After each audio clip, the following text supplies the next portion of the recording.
11 अगस्त को बाबा की सावन महीने की शिवरात्रि है। अगर सावन के महीने में 33 वर्ष में बाबा जी 33 वर्ष में 6 बार सावन के 33 वर्ष, एक पड़ी थी 96 में, एक पड़ी थी 99 में, एक पड़ी थी 2012 में, एक पड़ी थी 2019 में, एक पड़ी थी 2023 में, और अब इस वर्ष भी 2026 में सावन बाबा की ये शिवरात्रि फिर पड़ रही है वापिस।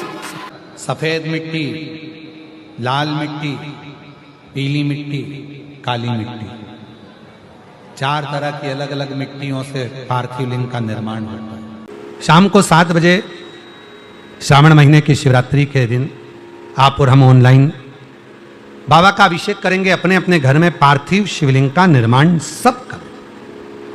पूजन का सामान चैनल के माध्यम से आप लोगों को लिस्ट प्राप्त होगी, सोशल मीडिया के माध्यम से प्राप्त होगी। सामान मिले तो ठीक, ना मिले तो ठीक, पर अपने घर में सावन के महीने में पार्थिव शिवलिंग शाम को 7 बजे बनाकर 1 लोटा जल सबको साथ में मिलकर चढ़ाना। बाबा को भी निवेदन, विनती करना, पार्थिव शिवलिंग का निर्माण। दिव्यता के साथ बाबा को अपने मन का भाव कहें। सभी लोग मिलकर साथ में बोलेंगे, बाबा को अपने मन का भाव कहें। पास में होगी अष्ट सिद्धि नव निधि, सब मेरे पास होगी। और नव निधि में एक निधि बड़ी प्रबल होती है महाराज। आप लोगों ने कथा में सुना होगा, हमने पहले वर्णन किया। नव निधि में एक निधि बड़ी प्रबल होती है जिसको कहते हैं नील निधि। कौन सी निधि है? नील निधि। महाराज दुनिया के लोग भगवान से कहते हैं, भगवान हमको अष्ट सिद्धि नव निधि दे दो। हम कहते हैं कि नव निधि की जगह अगर आपने केवल नील निधि, नील निधि का मतलब होता है विश्वनाथ जी को, शंकर जी को, भोलेनाथ जी को, शंभुनाथ जी को अगर सावन के महीने में, सावन के महीने के 30 वर्ष में बाबा जी 33 वर्ष में 6 बार 33 वर्ष, एक पड़ी थी 96 में, एक पड़ी थी 99 में, एक पड़ी थी 2012 में, एक पड़ी थी 2019 में, एक पड़ी थी 2023 में, और अब इस वर्ष भी 2026 में सावन के सोमवार को 17 तारीख को बाबा की ये शिवरात्रि फिर पड़ रही है वापिस। सावन के सोमवार पर पड़ने वाली नाग पंचमी को निधि पंचमी कहा जाता है, नील निधि पंचमी। भले वो नाग पंचमी है पर वो इतनी निधि दे देती है। क्यों कहते हैं महाराज? आपने देखा होगा चंद्र ग्रहण, सूर्य ग्रहण होते हैं तो लोग शंकर जी के मंदिर में बैठकर तप करते थे, अघोरी तप करते थे, साधना तप करते थे। अब ये संसार का मनुष्य कोई अघोरी तो है, संसार का मनुष्य अघोर व्रत तो धारण करता नहीं है। संसार का मनुष्य तो बेचारा घर में डूबा रहता है, परिवार में डूबा रहता है, काम में डूबा रहता है। तो इसको निधि कैसे प्राप्त हो, इसको वो हीरा कैसे मिल जाए, इसको वो फल कैसे मिल जाए? तो उसके लिए स्वयं देवाधिदेव महादेव की कथा करती है, स्कंद पुराण वर्णन करती है, शिव पुराण वर्णन करती है। सावन के महीने में जब सोमवार पड़े, सोमवार के दिन नाग पंचमी पड़े, नाग पंचमी के दिन जो नील पुष्प भगवान शिव को कमल का समर्पित कर देता है और उसी कमल के पुष्प को नील निधि के रूप में लेकर आ जाता है, उसके पास में कभी जिंदगी में ना अष्ट सिद्धि की कमी होती है ना नव निधि की कमी होती है। उसका वैभव जितने संसार के लोग कर्जे में, भले तुम्हारा बैंक का कर्जा हो, लोन का कर्जा हो, चाहे तुमने दुनिया में कहीं से भी कर्जा ले रखा हो, एक बार अभी बाबा जी कई लोग कहते हैं कि हम तो पहले भी जल चढ़ाते थे, हम तो पहले भी बेलपत्र चढ़ाते थे, आप लोग भी चढ़ाते थे पहले भी जल, पहले भी बेलपत्र चढ़ाते थे, पहले भी पूजन करते थे। तो अब ऐसा क्या होने लगा कि अब लोग जल चढ़ाते हैं, अब लोग बेलपत्र चढ़ाते हैं और उनकी मनोकामना पूरी हो जाती है? हमको तो लग रहा था ऑनलाइन कथा है, पत्र नहीं आएंगे, पर यहां भी लोग पत्र लिया। मतलब बाबा देता तो है, शिव कृपा तो करता है। तो पहले भी लोग जल चढ़ाते थे, पहले भी मंदिर जाते थे, फिर आज के जमाने में ऐसा लोग कहते हैं सियोर वाले बाबा ने, पंडित प्रदीप मिश्रा जी ने ऐसा क्या कर दिया जो दुनिया के लोगों के काम होने लगे? हुआ कुछ नहीं। डॉक्टर पहले तुम क्या करते थे? मेडिकल से दवाई लाते थे, डायरेक्ट खा लेते थे, डॉक्टर के पास नहीं जाते थे पैसा बचाने के चक्कर में। अब तुम क्या करते हो? डॉक्टर के पास जाते हो, वो दवाई लिखता है, तरीका बताता है, इस दवाई को खाली पेट लेना, इस दवाई को सुबह लेना, इस दवाई को शाम को लेना, इस दवाई को दूध के साथ लेना, इस दवाई को पानी के साथ लेना, आधे कप में लेना इतनी, और फिर इसके बाद इसे हिलाकर उसको ले लो। कौन बता रहा है? डॉक्टर। शिव महापुराण ने यही करा, सीहोर वाले बाबा ने यही करा। शिव कथा में बेलपत्री सब चढ़ाते थे, जल सब चढ़ाते थे, पर उसको चढ़ाने का जो तरीका है बस वो आपने अपनी जिंदगी में उतार लिया और उसका फल मिलना प्रारंभ हो गया, उसका फल मिला। अब लोग कहते हैं गुरुजी आपने बताया कि सावन महीने के सोमवार की पंचमी के दिन दुर्वा का मुख इधर रखना, कहाँ? जहां जलाधारी है पानी जहां बहकर जाता है शिव जी को चढ़ाया हुआ। बेलपत्र की डंडी का मुख उधर रखना जहां जल बहकर जाता है। क्यों? लिंग पुराण पढ़ी है और लिंग पुराण में आता है कि जब डंडी का मुख जलाधारी की ओर होता है और उस समय पर व्यक्ति जो सामग्री समर्पित करता है, जल समर्पित करता है, तो जैसे जल बहकर जाता है और राह में जल को जो भी अड़चन आती है वो निकलता चले जाता है।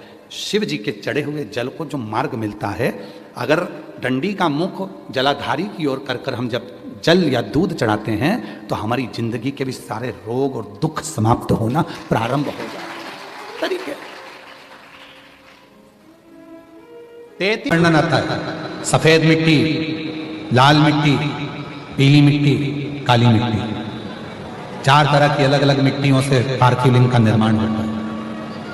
शिव महापुराण में भी वर्णन आता है कि पार्थिव लिंग का निर्माण जब किया जाता है तो इस अपने हाथ को थाली में रखकर देख लो। जब हाथ को थाली में रखकर देखोगे, इससे बड़ा शिवलिंग का निर्माण नहीं करना चाहिए। इससे जितना छोटा शिवलिंग बनाओगे उतना सुख है। अब कई लोग दिखावे में इतना बड़ा शिवलिंग बना लिया, इतना बड़ा पार्थिव शिवलिंग बना लिया, हमने इतना बड़ा शिवलिंग बनाया है, हमने इतना बड़ा शिवलिंग बनाया है। नहीं, अपनी हथेली को, अपने हाथ को थाली में रखो, अंगूठे को उठाओ, बस। इससे बड़ा शिवलिंग घर में नहीं बना, इससे बड़े शिवलिंग का निर्माण नहीं कर, बस छोटा, इससे छोटा, इससे छोटा, बड़ा। इतना बड़ा भी बनाओगे तो चल जाएगा, पर इससे छोटा बड़ा। पार्थिव पूजा अब कई लोग क्यों बना देते हैं? बड़ा शिवलिंग बनाएंगे, पूजन में आनंद आएगा, इतने सारे लोग बैठे हैं, हम भगवान शंकर का, हम उज्जैनी महाकाल बनाएंगे, हम विश्वनाथ बनाएंगे, हम वैद्यनाथ बनाएंगे, हम त्र्यंबकनाथ बनाएंगे, हम दक्षिणेश्वर बनाएंगे शिवलिंग पर। फिर वो निर्माण कर रहे हैं, फिर उसमें अलग स्वरूप दे रहे हैं, फिर अलग स्वरूप का निर्माण कर रहे हैं। शिव महापुराण की कथा कहती है कि लोग कहते हैं कि पार्थिव शिवलिंग में या शिवलिंग में केवल हम भगवान शंकर की आराधना कर रहे हैं, भगवान शंकर की साधना कर रहे हैं। नहीं नहीं, स्कंद पुराण, लिंग पुराण, नर्मदा पुराण, शिव महापुराण, आप गीता प्रेस गोरखपुर की लेकर आओ, उसको पढ़िए। उसमें आपको अध्ययन करने पर मिलेगा कि जब हम पार्थिव शिवलिंग का निर्माण करते हैं, जब हम पार्थिव शिवलिंग को बनाते हैं, या हमारे घर में जो भी शिवलिंग है, पत्थर का हो, पाषाण का हो, पारद का हो, स्फटिक का हो, सोने का हो, चांदी का हो, पीतल का हो, लोहे का हो, लकड़ी का हो, जिसका भी शिवलिंग तुम्हारे घर में, चीनी का हो, जो भी शिवलिंग है, तो ये केवल शंकर अकेले नहीं है महाराज, ये शिवलिंग शिव है। इसी में ब्रह्मा, इसी में विष्णु, इसी में महेश। ये जलाधारी मां पार्वती जी, सीधे हाथ पर गणेश, उल्टे हाथ पर कार्तिक है, बीच में अशोक सुंदरी। इस शिवलिंग के ऊपर जो बूंद बूंद जल टपक रहा है जलाधारी से, वो शिव जी की 5 लड़कियां, जया, विषहरा, शामलीबारी, दौतली, देव। शंकर जी की 6ठी लड़की अशोक सुंदरी है। जहां शिवलिंग का पानी जितना मोटा जलाधारी होती है और पानी जो नीचे गिरता है, उतनी जगह 64 योगिनियां, देवी जी की 64 योगिनियां यही विराजती हैं। पानी निकलकर थाली में गया, पात्र में गया, चाहे बाहर गया, जितनी दूर तक वो पानी बहता है, उतनी दूर तक 33 कोटि देवता वहां पर विराजमान होते हैं।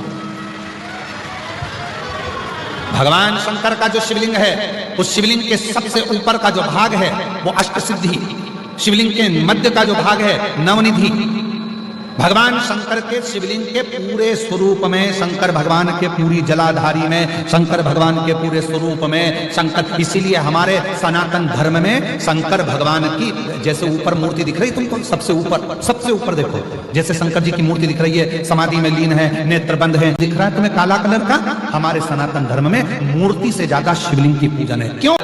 हम तो यहां तक कहते हैं, जिन बेटा बेटी को अगर कोई सफलता नहीं मिल रही है, मेहनत को 4 गुना करो, परिश्रम 4 गुना करो, इधर उधर भटकना छोड़ो और मेहनत, अपना कर्म, अपनी मेहनत, अपना परिश्रम बढ़ाओ। और रोज शंकर भगवान के मंदिर में जाकर जब जल चढ़ाओ तो अपनी हथेली को शिवलिंग से थोड़ा सा लगाने का प्रयास करो। अष्ट सिद्धि, नवनिधि तुम्हारे घर में आना प्रारंभ हो जाती है। अष्ट सिद्धि हम क्यों कहते हैं? जल चढ़ाने जाओ, जल चढ़ाकर वापिस आओ तो थोड़ा सा जल घर लेकर आओ, दरवाजे पर छीटो। क्यों कहते हैं? क्योंकि शंकर भगवान के शिवलिंग में अष्ट सिद्धि, नवनिधि, 64 योगिनी, देवी देवता, माता, गणेश, रिद्धि सिद्धि, अमोद प्रमोद शुभ लाभ लिया है। और अब बाबा आपको छोड़ने वाला नहीं। अब शिव कृपा करना प्रारंभ कर दिया, करुणा करना प्रारंभ कर दिया। पंडाल में सुनी है, इधर से ये दबा रहा है, इधर से ये दबा रहा है, पीछे से कोई दबा रहा। पंडाल में कथा सुनी तो थोड़ा सा कोई पुण्य मिला, टीवी पर कथा सुनी तो कोई थोड़ा सा पुण्य मिला, पुण्य मिला तो सीढ़ी चढ़ के ऊपर आ गए, पुण्य मिला तो बाबा के पास में पहुंचे कथा श्रवण करने के लिए, भजन करने के लिए, स्मरण। और पुण्य मिला तभी तो हम सावन महीने में शिव महापुराण की कथा को ऑनलाइन श्रवण कर रहे हैं। पुण्य नहीं मिलता, आप लोगों ने जो सावन के महीने में 2 लोटा जल चढ़ाया उसी का पुण्य है जो ये कथा सावन के सोमवार से सुनने को प्रारंभ हुई है। सोमवार महादेव में लग, अब ये लगता है कहीं और है ही नहीं, कहीं जाता ही नहीं,